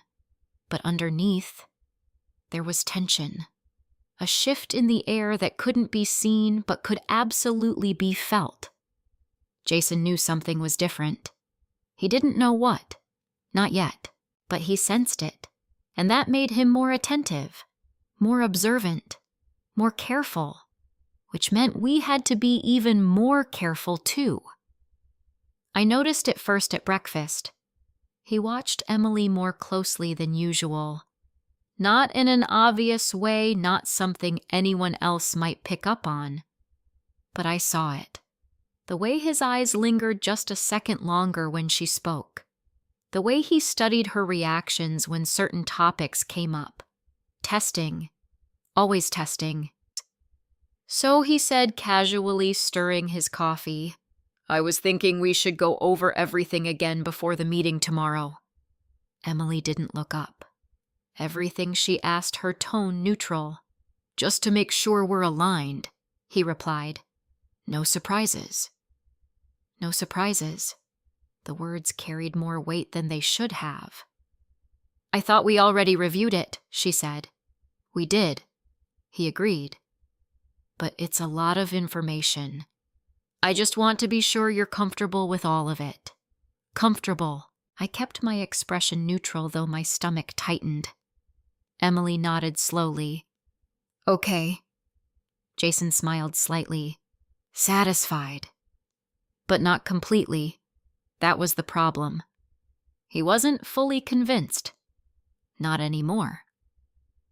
Later that morning, I found myself alone with him in the living room while Emily stepped outside to take a short walk. The moment she was out of sight, the atmosphere shifted. Subtly, but unmistakably. Jason sat across from me, his posture relaxed, one arm resting along the back of the couch. "Emily seems tired," he said, his tone casual, but his eyes sharp. "She's pregnant," I replied evenly. "That tends to happen." He smiled faintly. "Of course. But it's more than that." I didn't respond. I let him continue. "She's been under a lot of stress lately," he added. emotionally. There it was again. The narrative. The framing. I tilted my head slightly. What kind of stress? He shrugged lightly. You know how it is, he said. Hormones, anxiety. She's always been a little sensitive. Something inside me bristled, but I kept it buried. She never seemed that way to me, I said calmly. He smiled again. This time there was something behind it. People are different in different environments, he said. Marriage changes things. Responsibilities change things. I held his gaze. And you're helping her manage that, I asked. Of course, he said smoothly. That's what a husband does. He supports. He steps in when needed. Steps in. Takes over. Controls. Different words. Same meaning. I imagine that can be overwhelming, I said carefully. For both of you. He nodded, but his eyes never left mine. It can be, he agreed. Which is why structure is important. Clear plans. Clear roles. I understood what he was doing. He was setting a foundation. A narrative, not just for me, but for anyone who might listen later. Emily is overwhelmed. Emily is fragile. Jason is responsible. Jason is stable. Jason is necessary. I had seen this before, not personally, but through stories, through cases Maggie used to talk about. Control doesn't always come with raised voices or obvious force. Sometimes it comes dressed as care. Structure can be helpful, I said slowly, as long as it doesn't take away someone's independence. His smile didn't fade, but something in his eyes hardened slightly. Of course, he said. But when someone isn't in the right state to make decisions, there it was again. Right state. I leaned back slightly, keeping my tone calm. And who decides that I asked? A brief pause. Not long, but enough. Professionals, he said. Doctors, legal advisors. Convenient? Very convenient. And you trust them, I asked. I trust the process, he replied. Of course you do, I thought. Because you're shaping it. Just then the front door opened. Emily! Jason's attention shifted instantly. The tension dissolved at least on the surface. Hey, he called out, standing up. Everything okay? Yeah, she said, stepping inside. Just needed some air. He walked toward her, placing a hand lightly on her shoulder. Again, that same controlled touch. Not rough, not aggressive, but deliberate. Always deliberate. You feeling all right? He asked. I'm fine, she said. Always the same answer, always delivered the same way. Jason nodded, then glanced back at me. See, he said lightly. She's fine. I smiled faintly. But inside, I felt something settle into place. He wasn't just controlling her environment, he was controlling the story, and he was preparing to defend it. That afternoon, Emily and I found a brief moment alone again, this time in the laundry room of all places. Not ideal, but safe enough. He's watching more, she whispered. I noticed, I replied. He knows something's off, she said. He doesn't know what I said. And that's our advantage. She nodded, but her hands were shaking slightly. What if he figures it out before tomorrow? She asked. I reached out, steadying her hands. Then we adapt, I said. But we don't panic. She took a slow breath. Okay. I lowered my voice even more. Emily, has he said anything about me? Specifically? She hesitated, then nodded. What I asked. He's been planting things, she said, little comments about how you're still grieving, how stress can affect judgment, how complicated financial decisions can be for older people. There it was. My chest tightened, but not with surprise, with confirmation. "He's setting me up," I said quietly. She nodded again. "In case you interfere," she added. I let out a slow breath. "Good," I said. She blinked. "Good." "Yes," I replied. "Because that means he sees me as a threat." Her expression shifted slightly. "Isn't that dangerous?" "It is," I said. "But it also means we're getting close." "Close to what?" "The truth. The exposure. The breaking point." I met her eyes. "Tomorrow's meeting is important," I said. "That's where he expects everything to fall into place." "And it won't," she said softly. "No," I agreed. "It won't." For a moment we just stood there, the hum of the washing machine filling the silence. Then she looked at me again. "What if I can't do it?" she asked. "Do what?" "Speak up," she said. "Push back. In front of him. In front of everyone." I stepped closer. "You already did the hardest part," I said gently. "You told the truth." Her eyes filled slightly, but she didn't look away. "You won't be alone in that room," I continued. "I'll be there. Maggie will be there one way or another. And everything we've gathered—" I paused. "He won't be able to control that." She nodded slowly, taking it in, holding on to it. That night as we sat down to dinner, Jason seemed more relaxed again, confident, almost satisfied, like he believed everything was still on track, like tomorrow would go exactly the way he planned. I watched him carefully as he spoke, as he smiled, as he outlined the next day's schedule with calm precision. And I realized something. He wasn't worried anymore. Not really, because in his mind, he had already won, which made what was coming next even more dangerous, but also more powerful. Because the moment someone believes they've won is often the moment they stop paying attention. And that's when everything changes. The morning of the meeting arrived with a strange kind of calm.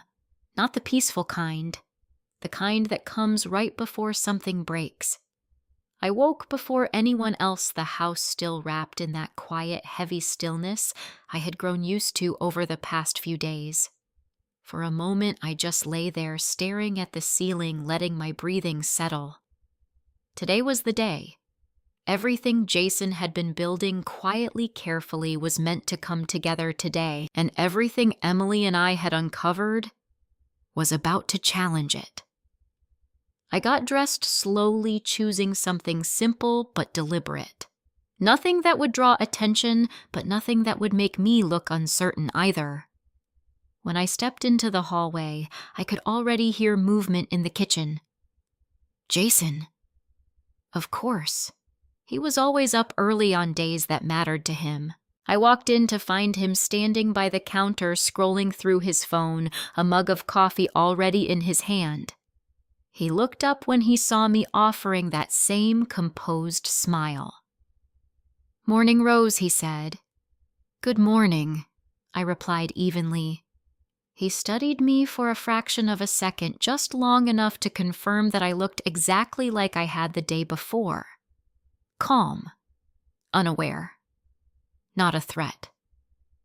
"Big day," he said lightly. "Just some final paperwork. Shouldn't take too long." "Sounds straightforward," I said. He nodded, satisfied. "Exactly." Emily entered a moment later. She looked different, still pale, still tired. But there was something else now, a quiet steadiness, not confidence, not yet, but resolve.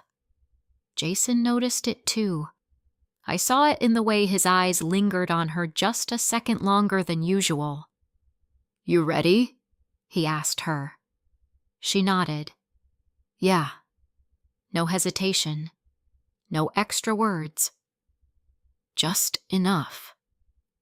He smiled again, but this time it didn't quite reach his eyes. The drive to the office was quiet. Jason drove. Emily sat in the front passenger seat. I sat in the back. From where I was, I could see both of them clearly, the way Jason's hands stayed steady on the wheel, the way Emily kept her gaze forward, her fingers lightly gripping the edge of her seat.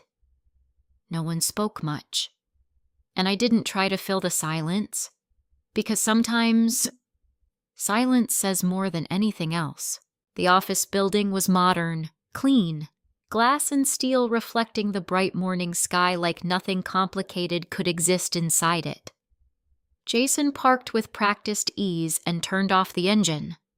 All right, he said, glancing at Emily. Let's get this done. She nodded. We stepped out together. Inside, the air was cool and controlled, the kind of environment designed to make everything feel official, professional, legitimate, safe. But I knew better now. Appearances didn't mean anything. We were led into a conference room, a long table, polished surface, neatly arranged folders at each seat. Karen Holt was already there. She stood when we entered, offering a polite smile. Good morning, she said. Morning, Jason replied, confident as ever. Karen's eyes flicked briefly to Emily, then to me. There was something in that glance. Recognition. Awareness. Maybe even hesitation. Another man sat at the far end of the table. Mid-50s, well-dressed, sharp features. This is Daniel Reeves, Jason said. Our attorney. Reeves nodded. Nice to meet you. I returned the gesture. Likewise. We all took our seats. Jason sat closest to the documents. Of course he did. Reeves opened a folder, his tone professional measured. We'll be reviewing the final draft of the trust amendment today, he said. This includes updated provisions for financial management, contingency planning, and asset protection. Asset protection. The words echoed. Jason leaned back slightly, completely at ease. Just walk us through the highlights, he said. Emily's already familiar with most of it. I glanced at her. Her hands were still, but I could see the tension in her fingers. Reeves began explaining. Sections, clauses, language that sounded reasonable on the surface, but I knew what to listen for now. And then, there is also a contingency provision. Reeves continued flipping a page in the event that Emily is deemed medically or psychologically unable to manage financial decisions independently. There it was, spoken out loud, clear, documented. I watched Jason carefully. He didn't react, not visibly, but I saw it. The slight shift in his posture, the anticipation. This was the moment he had been building toward. And in that scenario, Reeves continued, a designated secondary party would assume management responsibilities. Which is standard, Jason added smoothly. Of course he did. I didn't speak. Not yet. Emily did. What qualifies as unable? She asked. The room went still. It was a simple question, but it changed everything. Reeves looked at her. Typically, that would require medical documentation, he said, or legal evaluation depending on the circumstances. And who initiates that evaluation? She asked. Another pause. Jason shifted slightly. Emily, he said, his tone light. We've already gone over this. I'd like to hear it again, she said. Her voice didn't shake. Not this time. Reeves cleared his throat. In most cases, he said carefully, a concerned party spouse family member could raise the concern. From there, professionals would assess the situation. Concerned party. Jason. Everything lined up. Emily nodded slowly, then looked at Karen. And these drafts? She said, how many versions have there been? Karen hesitated. Just for a second. But it was enough. A few revisions, she said. Why, Emily asked. Jason leaned forward slightly. Because we wanted to make sure everything was thorough, he said quickly. But Emily didn't look at him. She kept her eyes on Karen. Karen exhaled slowly. The language around capacity was adjusted, she admitted. Adjusted. Not created. Changed. Emily nodded again, taking it in. Then she did something I don't think Jason expected. She reached into her bag and pulled out a folder. My heart started to race. Jason's eyes flicked to it immediately. What's that? He asked. Emily placed it on the table, calmly. Copies, she said, of what he pressed. She looked at him then, fully, directly, of everything she said. Silence. Heavy. Unavoidable. I could feel the shift in the room. Reeves straightened slightly. Karen's expression tightened. Jason? Jason didn't move. But something in him changed. What do you mean, everything he asked? His voice was still controlled, but there was an edge now. Emily opened the folder. Inside were printed emails, drafts, notes, all the pieces we had gathered, every version of these documents, she said, every email, every revision. She slid one page forward. Reeves leaned in. Karen did too. Jason didn't. Not yet. What is this supposed to prove, he asked. His tone sharper now. Emily didn't answer immediately. She let the silence stretch. Then, it proves intent, she said. And just like that, everything he had built so carefully started to crack. For a moment, no one spoke. Not Jason, not Karen, not even the attorney. The air in the room shifted, tightened like something invisible had just snapped into place. I watched Jason carefully. He still hadn't reached for the documents. That told me everything. He already knew what was in them, what intent he asked, finally his voice low-controlled, but no longer smooth. Emily didn't rush to answer. She kept her posture steady, her hands resting lightly on the table, even though I knew how hard that must have been for her. The intent to create a situation where I could be declared unable, she said, so control could be transferred. There it was, out loud, clear, unmistakable. Jason let out a short breath, almost like a laugh. That's ridiculous, he said. You're misinterpreting. Am I? Emily? Cut in. Her voice didn't rise, but it didn't waver either. She slid another document forward. This version, she said, doesn't include expanded authority. She placed a second one beside it. And this one does. Reeves leaned forward, adjusting his glasses.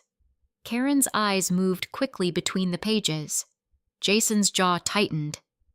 It's called revision, he said. That's how legal drafting works. Emily nodded. I understand revisions, she said calmly. What I don't understand is why every revision increases your control. Silence.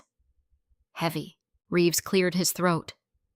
Mr. Carter, he said carefully, perhaps we should review. There's nothing to review, Jason snapped. The composure was slipping now. Not completely, but enough. Emily didn't flinch. Instead, she reached into the folder again. This time she pulled out printed emails. I think there is, she said. She slid one across the table. Reeves picked it up. Karen leaned closer. I watched Jason. He still hadn't touched anything. Need to ensure Emily signs before external interference complicates matters. Emily read aloud.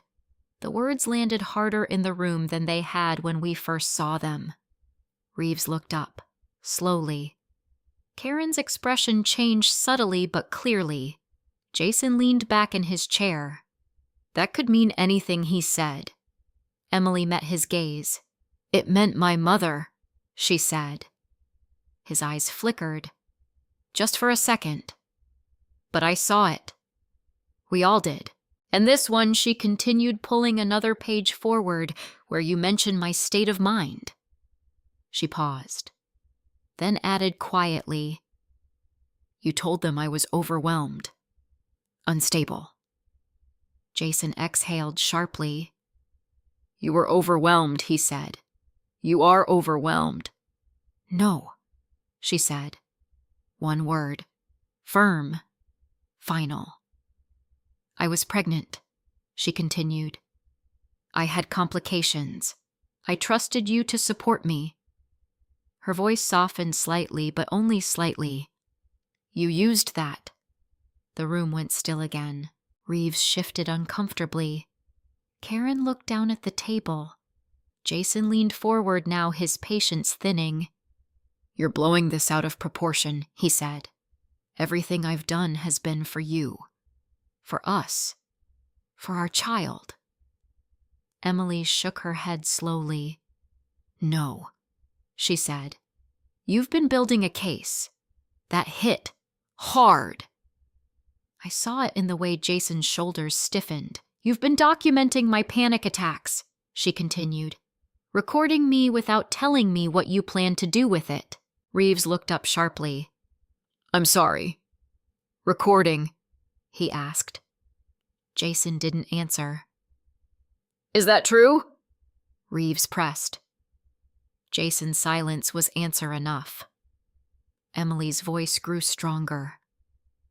You told me if I ever tried to leave, you'd use those recordings to prove I wasn't stable enough to have custody of my own child. Karen's head snapped up. What she said under her breath. Jason stood abruptly. That's not what I said, he snapped. It is, Emily replied. Her voice didn't rise, but it cut through the room like something sharp. You didn't just want control of finances, she said. You wanted control of me. The words hung in the air. Unavoidable. Irreversible. Jason looked around the room. At Reeves. At Karen. At me. Then back at Emily. You're making a mistake, he said, his tone shifting, no longer smooth, no longer composed. Cold. Sharp. You don't understand how complicated this is, he continued. You don't understand what happens if things aren't handled properly. Emily didn't move. I understand enough, she said. And then, for the first time, Karen spoke. Quietly, but clearly. There were multiple revisions, she said. All eyes turned to her. Jason's expression darkened. Karen, he warned. But she didn't stop. I was asked to adjust language around capacity, she continued. More than once. Reeves looked at her, and you didn't question that he asked. I did, she said. Her voice tightened slightly. But I was told it was precautionary. Jason let out a harsh laugh. This is unbelievable, he said. You're all acting like I've done something wrong. Emily's hands tightened slightly on the table. You have, she said. And then, everything broke. Jason slammed his hand down on the table. The sound echoed through the room. Enough, he snapped. His composure was gone now. Completely. You think you can just walk in here and twist everything he said, his voice rising. You have no idea what you're doing. He turned to me. This is because of you, he said. You come in here filling her head with doubts I didn't have to. I said quietly. He stopped, looked at me, and for the first time I saw it clearly. Not control, not confidence, but fear. Because he knew. He had lost the narrative. She told me herself, I continued. Everything you've been doing. His jaw clenched. You're overstepping, he said. No, I replied calmly. I'm protecting my daughter. The room went silent again, but this time it felt different, like the weight had shifted, like the truth had taken its place. Jason looked around once more, at the documents, at the attorney, at Karen, at Emily, and finally, at me. Then his gaze dropped briefly to the folder on the table, to the evidence, to the proof, and in that moment, he understood. This wasn't something he could smooth over. This wasn't something he could control. Not anymore, because the truth was out, and there was no putting it back. The room didn't erupt into chaos the way I might have expected. There was no shouting match that spiraled out of control, no dramatic collapse. Instead, everything seemed to slow down, like the truth had been spoken, and now everyone in that room had to decide what they were going to do with it. Jason stood there, his hand still resting on the table where he had slammed it just moments earlier. His breathing was heavier now, less controlled. Reeves was the first to move. He straightened in his chair, adjusting his posture, his expression no longer neutral. Mr. Carter, he said carefully, I think it would be best if we paused this meeting. Jason didn't respond immediately. He stared at the documents on the table, at the evidence, at the words that had just been spoken out loud. Paused. He repeated finally, his voice tight. Yes, Reeves said. There are concerns here that go beyond standard estate planning. I'm not comfortable proceeding without full clarity. Full clarity. Jason let out a short, humorless laugh. So that's it, he said. You're just going to take her word over mine. Reeves met his gaze evenly. I'm taking the situation seriously, he said. That's my responsibility. Jason turned to Karen. You too, he asked. Karen hesitated, then nodded. I think we need to step back, she said. Something in Jason's expression shifted then.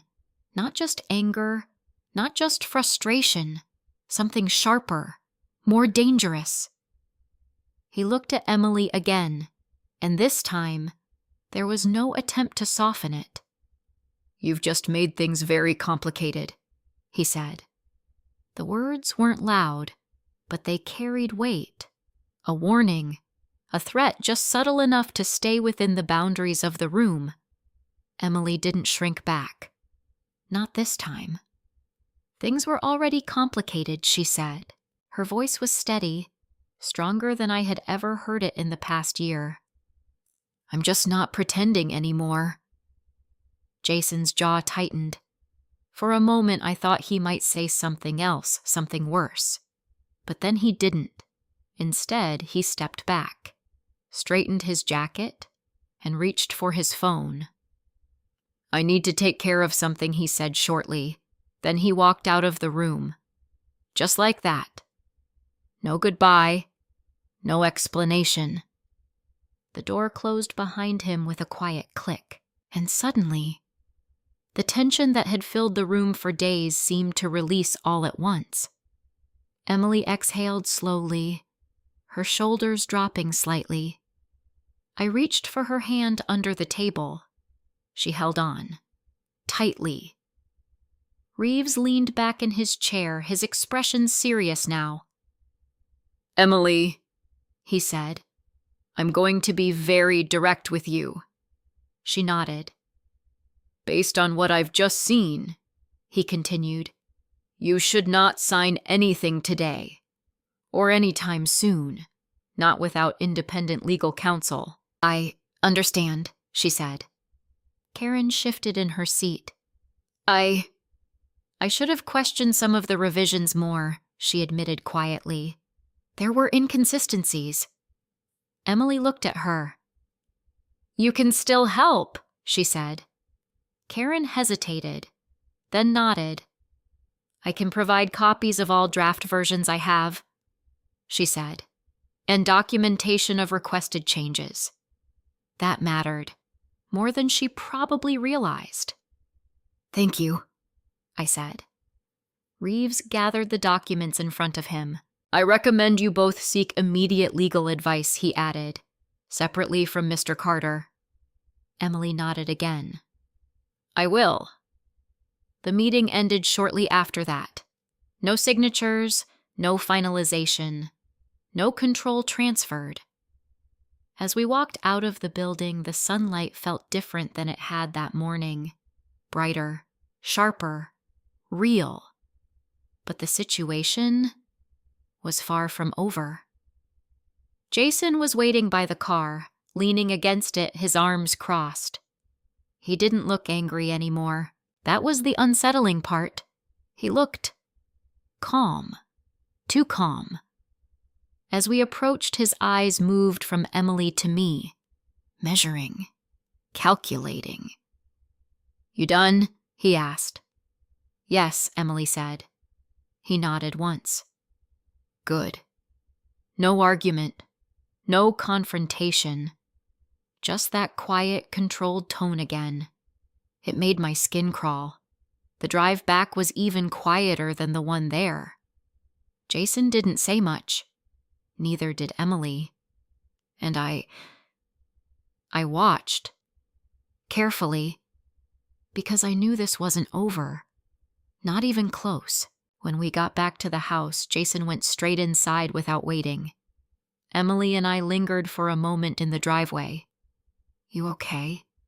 I asked softly. She nodded. I think so, but her eyes told me the truth. She was bracing, preparing, because she knew what was coming next. Inside, Jason was in the living room, standing near the window, his back to us. He didn't turn around right away when we entered. He just stood there, looking out. Then, you embarrassed me today, he said. His voice was calm, flat, controlled. Emily stepped forward slightly. I told the truth, she said. Jason turned then, slowly. And you think that's going to help you? He asked. There it was again. That underlying threat. Not loud, not explosive, but sharp. Emily didn't respond. Not immediately. I stepped forward, placing myself just slightly closer to her. You need to leave, I said. The words came out more firmly than I had expected. Jason's eyes shifted to me. Cold, focused. This isn't your house, he said. No, I replied. But she is my daughter. A beat. Then, she's my wife, he said. Not your property, I answered. Silence. Heavy. Charged. For a moment I thought he might push further, but then something unexpected happened. Emily spoke. I'm leaving, she said. The words were quiet, but absolute. Jason stared at her. You're not thinking clearly, he said. I am, she replied. You're emotional, he pressed. I'm done, she said. That was it. No hesitation, no apology, just truth. Jason's expression hardened. You walk out that door, he said, and you're making a mistake you can't undo. Emily didn't flinch. I already stayed longer than I should have, she said. The silence that followed felt different from all the others. Not tense, not uncertain. Final. Jason looked at her for a long moment. Then he looked at me. And in his eyes, there was no more pretending, no more charm, no more control, just anger and something else, loss. Because for the first time, he understood. He had lost his hold. Not completely, not legally, not yet, but emotionally, psychologically. He was no longer in control, and he knew it. Emily turned toward the hallway. "I'm packing a bag," she said. I nodded. "I'll help." Jason didn't move, didn't stop us, didn't say another word. He just stood there, watching, as everything he had built started to come apart.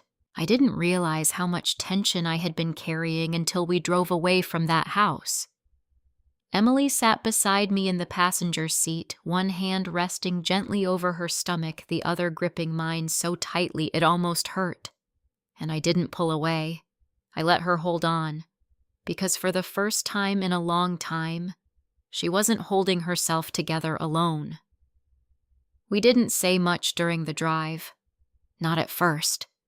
There was too much to process. Too many moments replaying in both of our minds. But somewhere around the third hour, as the road stretched out ahead of us and the distance between us and that house grew larger, Emily finally spoke. I thought I was going to lose everything she said quietly. I glanced at her. "You didn't," I replied. She shook her head.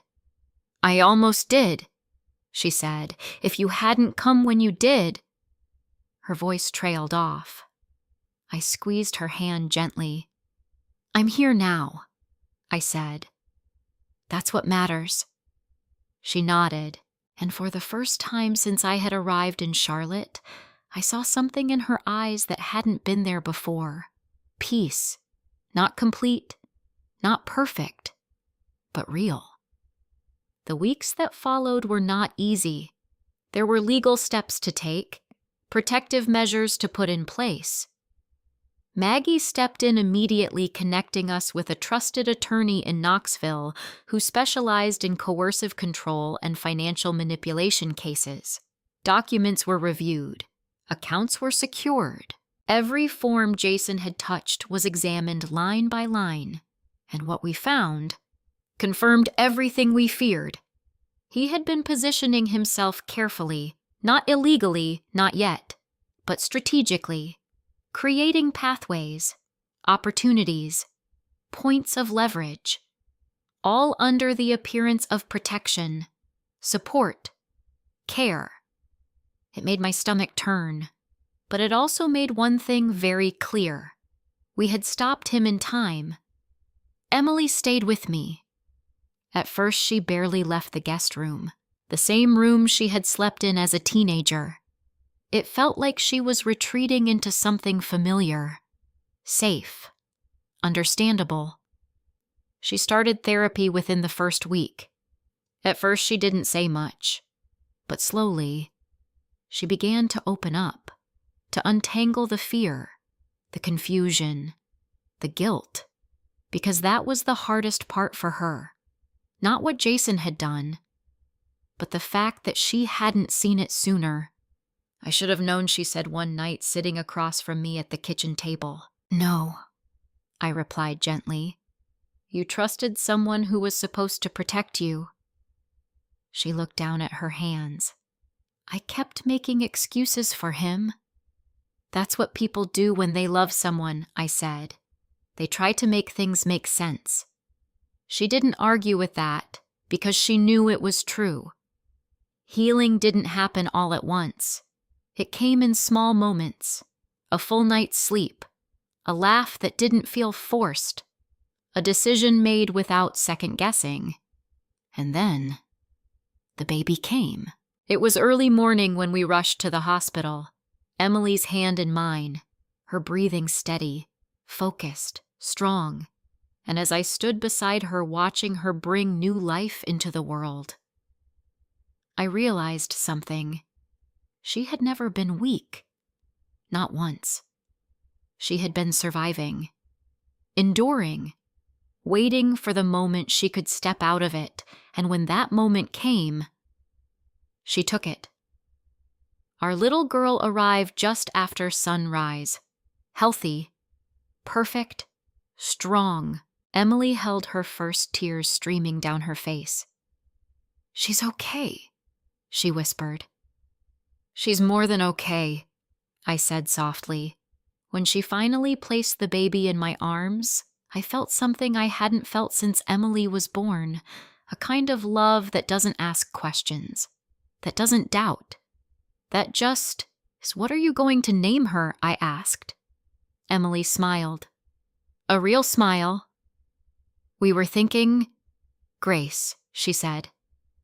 My throat tightened. "Grace," I repeated. "Grace Thomas Carter Butler," she added.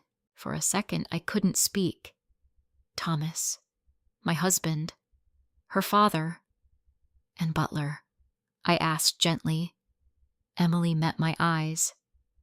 "I want her to carry both," she said, "where she comes from and where she's going." I nodded, my chest full. That's a beautiful name. Months passed, not perfectly, not without challenges, but with progress. Emily began working again slowly part-time from home. She rebuilt her confidence piece by piece. She learned to trust her own decisions again, to hear her own voice, and believe it. The legal process with Jason took time. There were attempts on his part to regain control, to shift the narrative, to paint Emily as unstable. But this time, he didn't have the advantage, because we had evidence, we had truth, and most importantly, Emily had found her strength.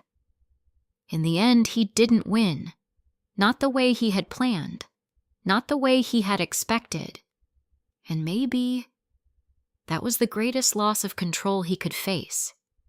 As for me, I found myself thinking back to that moment, standing in the hallway, hearing his voice.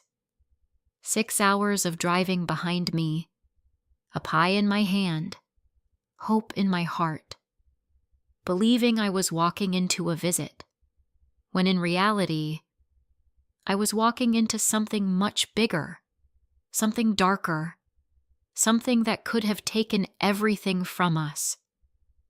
If I had arrived a week later, if I had ignored that uneasy feeling, if I had chosen comfort over instinct, things might have turned out very differently, but I didn't. I showed up. And sometimes, that's what changes everything. Not grand gestures, not perfect plans, just showing up when it matters most. Today, when I watch Emily hold Grace, when I hear her laugh freely again, when I see the light return to her eyes, I don't think about what we almost lost. I think about what we found. Truth, strength, and a bond that was never broken. Just waiting to be seen again. Sometimes silence doesn't mean betrayal. Sometimes the people we love most aren't pulling away from us, they're surviving something they don't yet have the strength to explain. I almost made that mistake. I almost believed the distance between me and my daughter meant I had lost her. But what I learned is this love doesn't always speak loudly. Sometimes it whispers. Sometimes it hides. Sometimes it waits for the right moment to be heard. Control doesn't always look like control either. It can look like care, like structure, like someone stepping in to help. And if we're not careful, we can miss the difference. If you've ever had a moment where something didn't feel right, but you couldn't explain why, trust that feeling. It matters, and if someone you love seems distant, quiet, or different, don't always assume they've changed. Sometimes they're just waiting for someone to see through the silence, to show up, to stay, to listen. So I want to ask you, what would you have done in my place? Would you have walked away or leaned in closer? Have you ever ignored your instincts and wished you hadn't? Tell me in the comments. And let me know where you're watching from and what time it is there right now. I read every single one. If this story moved you, don't forget to like and subscribe, because stories like this aren't just about drama. They're about truth. And sometimes that truth can change everything.